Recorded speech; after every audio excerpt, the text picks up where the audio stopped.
A HQ que eu queria, a coleção que eu tava esperando, X-Men número 3, coleção clássica Marvel. Hoje nós vamos falar de X-Men número 1. Sim, todos os detalhes e curiosidades dessa história. Roda a vinheta. Você também é um herói, agora vai começar. Está no ar, Heróis e Mais. Bom, para quem não conhece ainda a coleção clássica Marvel, ela consiste em edições dos super-heróis, as primeiras histórias dos super-heróis da Marvel que nós conhecemos, digamos, os medalhões, né? Os mais importantes aí da Marvel. O Espetacular Homem-Aranha é a número 1, tem um vídeo aqui no canal sobre isso. Nós temos o Quarteto Fantástico, que é a número 2. Temos também essa que é o vídeo de hoje, que nós vamos detalhar aqui para vocês. E depois da número 3 temos a número 4 dos Vingadores. E temos a coleção clássica Marvel número 5 do Hulk e a número 6 do Demolidor. Se você caso queira saber mais detalhes sobre essas edições aqui, é só deixar nos comentários aí que a gente com certeza faz para você aqui, tá legal? Hoje nós vamos falar desta edição aqui, X-Men número 1, coleção clássica Marvel número 3. Uma edição capa cartão, muito bonita a capa, assim, no estilo envelhecida, e aqui dentro um papel muito bom. Ótima qualidade o papel, ok? Então, materialmente, ela é muito bem detalhada, muito bonita e o material é considerável para mim, um material muito bom. Coleção clássica Marvel X-Men número 3 consiste nas primeiras 5 histórias, né? Este volume tem 144 páginas, reúne as histórias de X-Men de 1963, do 1 ao 5, além de matérias cheias de informações e artes originais. Esta HQ, ela é escrita e desenhada por Stan Lee e Jack Kirby. Meus queridos heróis, aqui logo no início a gente vê, tem um prefácio contando aí as histórias que nós podemos ver, né? X-Men, ninguém pode deter o Vanisher, cuidado com o Blob, a Irmandade de Mutantes e a armadilha para um X-Men. Aqui logo na entrada nós vemos os editores dando as suas declarações, os textos. Aqui ó, a primeira capa, né? Capa original do Jack Kirby. Linda, lindíssima, né, cara? Capa de X-Men 163, 1 de Jack Kirby. Aqui nós temos mais um texto do editorial. E aqui logo no início a gente vê para que veio os X-Men, né, cara? Stan Lee e Jack Kirby já mostram os 4 mutantes e o seu professor, o professor que não estava aqui numa cadeira de roda, ele está aí sentado em uma poltrona, mas Stan Lee e o Jack já mostram para que veio, né, cara? Já mostram os mutantes e o seu mentor aí. Aparentemente, cara, a gente percebe aqui que o Xavier não mexe nem com as mãos e nem com os pés, né? E já mostra que ele é um deficiente, né? Para o cara que tá lendo, ele já percebe ali, mesmo sem ele ler os balões, que o Xavier é um deficiente. E até então você começa a achar que o cara é tetraplégico, né?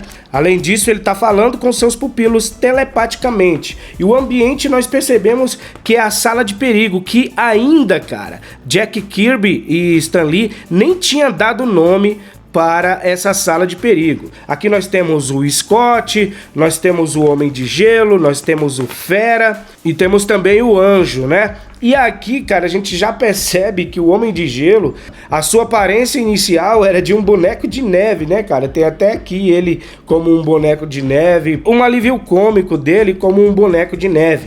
Percebemos também a personalidade do Fera, que era totalmente diferente do que é hoje. O Fera aqui não era aquele intelectual que nós conhecemos, aquele cara que vive filosofando e citando alguns filósofos e alguns autores de livros, não. O Fera aqui era realmente um fera e ele vivia brigando com o Ciclope, os dois tinham uma certa rivalidade ali. A personalidade do Fera que nós conhecemos, ela foi moldada com o tempo. Aqui nós vemos também que o Ciclope é o Ciclope de sempre, né? Essa personalidade dele de ser líder, de viver dando sermão nos seus companheiros ali, nos outros alunos, isso sempre esteve com o Ciclope, né? Aqui ele reclama de uma parte de uma bola de ferro que quase pega no professor Xavier e ele fica preocupado pra caramba e dá um sermão ali no Hank e no Homem de Gelo. Agora nós vamos para uma parte bem polêmica que hoje jamais isso seria visto com bons olhos, né? Na época eram apenas jovens dando em cima de uma garota, a única garota da escola, né? E os jovens, adolescentes, né? Todos adolescentes, dando em cima de uma garota bonita, por sinal. Mas antes de falar sobre essa questão, né, deles darem em cima da Jean, eu queria falar sobre ela ter chegado na mansão por conta própria. Porque ela mesmo quis isso, né? Diferente do que os filmes mostraram, né? Que ela foi praticamente no X-Men 3, ela foi induzida pelo Xavier e pelo Magneto. E no X-Men, depois ali, né? Em Fênix Negra, mostra que ela foi depois de um acidente com os pais e etc. Tudo feito de forma diferente. Aqui foi ela mesmo, por sua vontade, chegou num táxi, ó. Ela chegou no táxi, falou com todos eles. E aí vem a questão do assédio, né? Eles assediando a garota e ela mostra os poderes. E logo ali na frente, o Fera, cara, dá um beijo nela e ela levanta o Fera e faz rodopios nele, joga ele em cima do sofá. E depois ela mesma fica dizendo, poxa, eu espero que eu não tenha machucado ele, né? E o Xavier, não, fique tranquila, você tem que se preparar para isso mesmo, porque aqui é tudo na base da pancada mesmo, os treinamentos são fortes. Então, cara, eu levo isso aqui como uma situação normal, cara, de garotos, adolescentes. Mas muita gente vê isso aqui como assédio sexual e etc, que isso não deveria ter acontecido, que o Stan Lee, o Jack Kirby... Cara, mais lá na frente tem mais assédio, né? Durante toda essa parte aqui, essa época dos X-Men, tem muito mais assédio dos garotos em cima da Jean, e isso era visto muito normalmente na época. Aliás, até hoje eu ainda vejo isso, uma história como essa, tranquila, uma situação dessa daqui, tranquila, algo totalmente normal. E aqui a gente vê a estreia do Magneto, cara, o Magneto que chega como um vilão realmente, não tinha aquela história da origem dele ainda, ele realmente era um terrorista mesmo. Aqui ele lutando contra o exército, mostra claramente isso. Mais um detalhe do assédio aqui, ó, eles vendo ela vestida com o uniforme, né, e eles ficaram impressionados aqui, reparando ela, e ela depois descobre, briga com eles, mas aí são interrompidos pelo professor Xavier.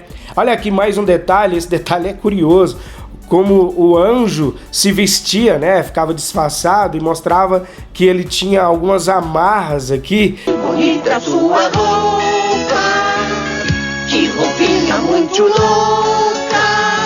Para prender as suas arras, né? Mostrava a dificuldade. Jack Kirby e Jim Lee mostravam muito isso dos personagens, né? As suas dificuldades cotidianas. E isso trazia muita profundidade para os personagens. Aqui nós vemos mais um detalhe interessante, os X-Men, eles eram heróis, né?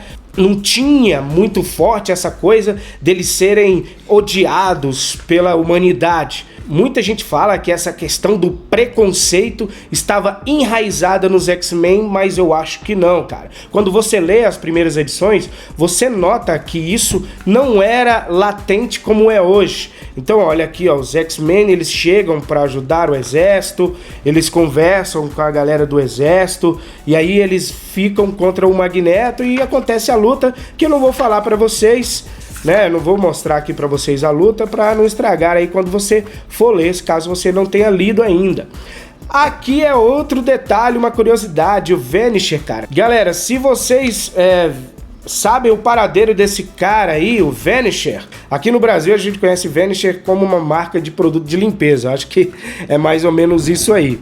Ai, que burro, dá 0 pra ele. Mas esse cara aqui, ele foi criado como sendo praticamente um topeira do Quarteto Fantástico. E aqui, ó, no estilo sensacional de Quarteto Fantástico, realmente a gente notava essa preocupação de serem parecidos com o quarteto, né? E essa história é bem interessante, a gente vê os poderes da Jean aqui sendo bem mostrados, ela levantando um monte de mulheres aqui, né? Aqui na frente um pouco de alívio cômico, o Homem de Gelo passando aqui dentro de um caminhão de sorvete, e aqui o Vanisher, né, ó, contra a polícia, e a briga bastante interessante aqui do Vanisher, e lá na frente a gente vê que o Vanisher, ele foi dominado pelo Professor Xavier e o problema acaba sendo solucionado, né, e os X-Men ficam aí por conta dos capangas do Vanisher, e o Professor Xavier resolve o problema. Aqui na frente a gente vê o Blob. Cara, pra quem não sabe, o Blob é um dos primeiros mutantes, primeiros vilões dos X-Men, né? Algumas pessoas acham ele muito bobo, é um vilão que não tem muita relevância, mas cara, o Blob, ele tem muita profundidade nessa história aqui.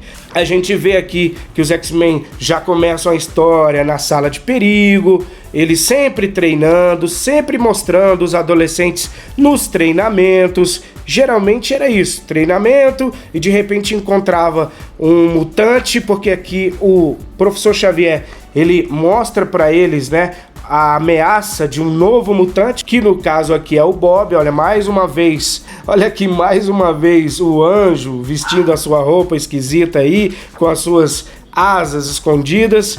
E aqui, ó, mais uma vez, a Garota Marvel sendo disputada, Jean Grey sendo disputada, e dessa vez quem ganha é o Anjo, né, cara? O Anjo que consegue carregar ela para irem pra missão. A gente nota que os outros ficam muito chateados com isso, né, cara? Sou rica! Eu sou rica! Muito, muito comum de se ver, né, cara? Em uma escola, adolescentes brigando pela atenção da garota bonita.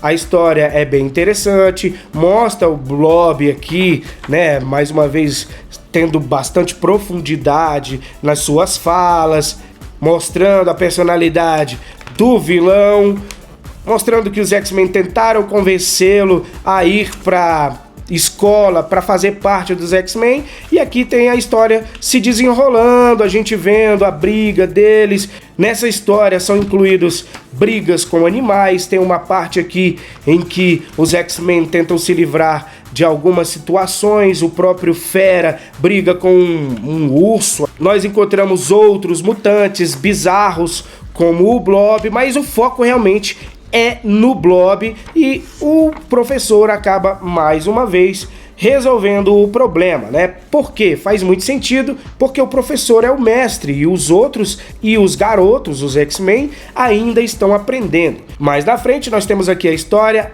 o volume 4, também feito pelo Jack Kirby e pelo Stan Lee. E aqui nós encontramos finalmente, pela primeira vez, a Irmandade de Mutantes.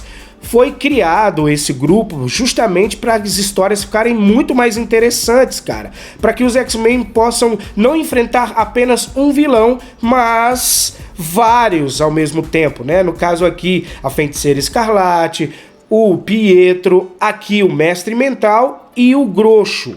Nessa história é uma história bem interessante porque mostra também a relação da Irmandade dos vilões. Olha aqui eles em um momento em que estão comendo juntos, o Mestre Mental faz uma brincadeira aqui, o Groxo também faz algumas brincadeiras, e aqui, de fato, o Stan Lee e o Jack já mostram pra gente quem são os vilões e a personalidade de cada um deles, né, cara? Aqui nós vemos que o Mestre Mental dá em cima da Feiticeira Escarlate, e aqui tem uma briga entre eles, vemos o Magneto, apresenta-se o Magneto. O Stan Lee, cara, era muito bom de histórias, muito bom pra aprofundar, como eu já disse, os personagens. Aqui o Professor Xavier já demonstra um pouco de dificuldade com os seus poderes, e é tanto que lá na frente nós vamos ver que ele perde os seus poderes na briga. É uma história legal, é uma história interessante, que mostra os poderes de todos, tanto dos X-Men com muito mais evolução. Cada história que passa, os X-Men evoluem mais os seus poderes, e mostra também os poderes dos vilões, todos eles sendo usados contra os mocinhos que são os X-Men. Aqui a gente vê que o Professor Xavier pela primeira vez fica sem os seus poderes, cara.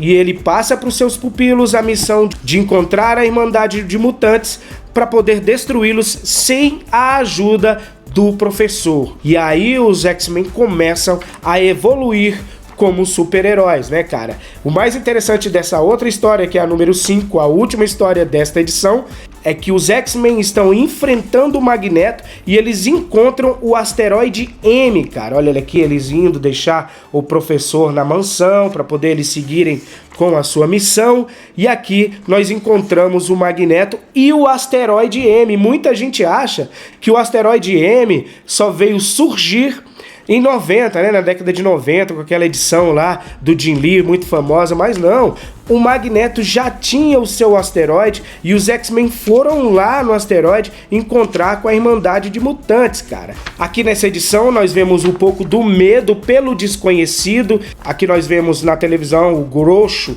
saltando, a multidão percebendo que ele não era uma pessoa normal, e aí os X-Men vão até lá e dão de cara com o Grosso, cara, e é uma armadilha para os X-Men, né, para atrair os pupilos. Aqui nessa edição, o Magneto está procurando saber onde é a mansão dos X-Men, né, tanto que o Anjo é capturado e o Magneto tenta forçar o Anjo a dizer onde que o Xavier está, onde que é a mansão dos X-Men. No caso, o Magneto achava que ali era um quartel-general, e não deixa de ser, né? A mansão era um quartel-general, mas o Magneto não sabia que ali era uma escola. E aí os X-Men conseguem chegar até o asteroide, e aí eu não vou falar mais pra vocês, mas vocês já devem saber mais ou menos o que se passa aqui no finalzinho dessa história, né?